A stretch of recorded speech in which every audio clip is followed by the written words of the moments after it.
empathy itself in Jungian terms. Is empathy conscious or bounded?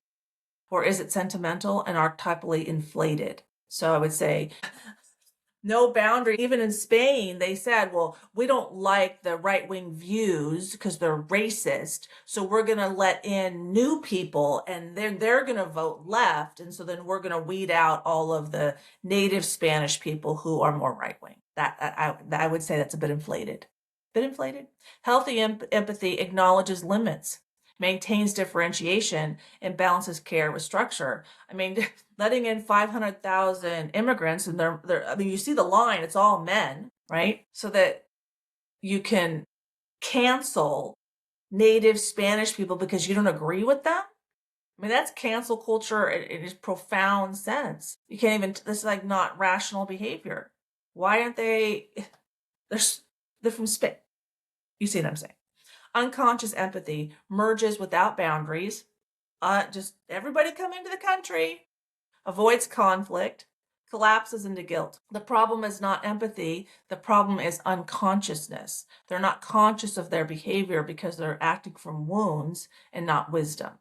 When you act from a wound, you pull out inverted wisdom. And here's an example.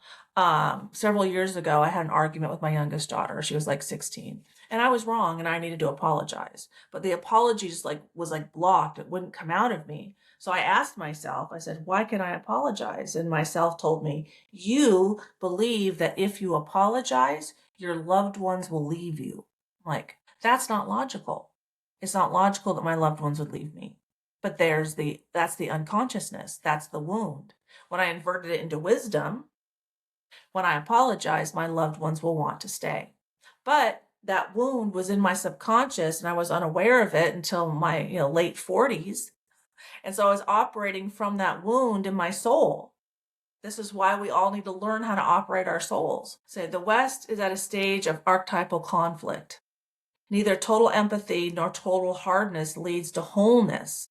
Yeah, and that's the goal is wholeness. The goal is coherence between the right brain and the left brain, is heart coherence. That's wholeness. So in Native American traditions, when they look at resolving trauma, they engage the right brain communication and the left brain action. But in the Western culture, it's mostly talk therapy. That's just the right brain. So then we have this huge plethora of therapists and psychologists, but we also have a massive mental health crisis. Well, if we have so many therapists that know what they're doing, why do we still have a mental health crisis? Doesn't make any sense. So the solution is conscious integration of opposites.